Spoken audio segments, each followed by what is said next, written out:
So what we are looking at today is how do you determine what kind of quadrilateral we are looking at just based on the coordinates. Now, the number one thing that I'm going to refer back to again and again is you may use a graph to help you, but not as your go-to method. So if you graph something and you say, well, it looks like it, that's not enough, okay? That is not enough. So what I would recommend is I would recommend picking a method and sticking with it. So for example, if I look at this picture, and again, I'm going to sketch this picture to help us. Okay, it is not a cure-all, it is not the final answer. So if I sketch a picture, so at -9, 1, 2, 3, 4, 5, 6, 7, 8, 9, 14, 1, 2, 3, 4, 5, 6, 7, 8, 9, 10, 11, 12, 13, 14. So somewhere up in here is my S. My T is at 110. So 1, 2, 3, 4, 5, 6, 7, 8, 9, 10. Again, this is not exact, so we're going to put it right there. T. -3, 0 is going to be our U, and then V is -13. So we are at -9, 10, 11, 12, 13, +4. That is our V. Now, again, this is not precise, okay? Graphs are not the final way of showing what kind of a quadrilateral we are looking at. So first off, what I would recommend is I'm going to stick with doing distance, because a lot of us are recognizing distance as something that's kind of precise and something that we've done time and time again, so hopefully we're getting good at it. So around the outside, if I do the length of ST, I'm going to look at my X's. I have 10 units that separate them. For my Y's, I've got 4 units that separate them, and I'm going to leave it in radical form. I have the square root of 116. Now, if I take a look, oops, excuse me for that crazy square that just happened. Hold on, let's delete that out of there. If I look at my next unit, or my next length around the outside, I've got TU. So again, if I'm looking at my X's, I've got 4 as my X, and I've got 10 for my Y. And right now, I have, again, the square root of 116. Then if I look at TV, going around the outside even again, okay? Notice TV is actually going through the middle. So that's one that we're going to hold on to. We're not going to worry about that right now. Instead, I made a mistake there when I set this up. Instead of TV, I'm looking at UV. So I need to make sure I'm doing them around the outside and not our diagonals. So if I do UV, again, let me go ahead and erase those. So my X's, the distance between -3 and -13 is 10. Between my Y's is 4. And if you notice, we now again have the square root of 116.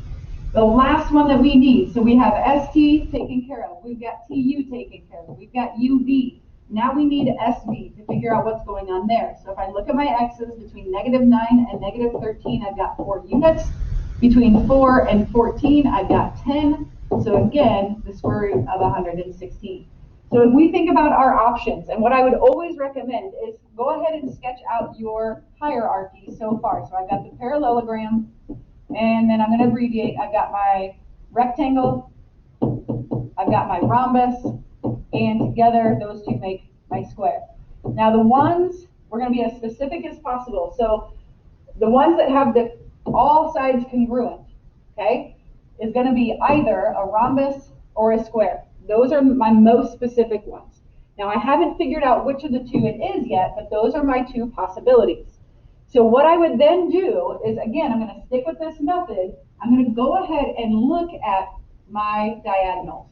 If my diagonals are congruent, that tells us it's going to be a square, because the diagonals being congruent tells us it's going to be a rectangle, and the one that's congruent on the inside and around the outside is the square. So let's take a look. So we've got VT as a diagonal. Again, if I look at my X's, I've got, here's my difference between my X's, 1 and 13 is going to be 14. Between my 10 and my 4 is 6.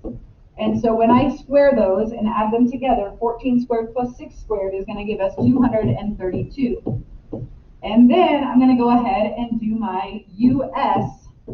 And if I go that direction, between my -9 and -3, that's going to be 6 units. And between my 14 and my 0, that's going to be 14 units. Again, when I square those and add those together, I get 232. So what that tells me is all the sides around the outside are congruent from this part. And then I also have all of the diagonals are congruent. And if the diagonals are congruent and the sides are congruent, that means we are dealing with a square. Okay? Again, you can figure all of these out by using distance. Now, technically, could I have also done slope? Yes. Slope would have given me that my opposite sides were parallel in both cases. It would have also given me that the consecutive sides were opposite reciprocals, so that would have given me that they were perpendicular, but my slopes of my diagonals would have also been perpendicular. Now, for me, that seems like a lot to remember. I would rather remember the relationships of the sides being congruent and the diagonals being congruent. So it's entirely up to you, but again, I would recommend just sticking with length.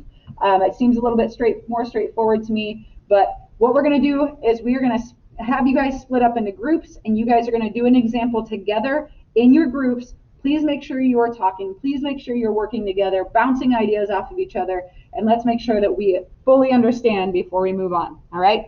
As always, ask questions. Hopefully that all made sense. You guys are awesome. Thanks.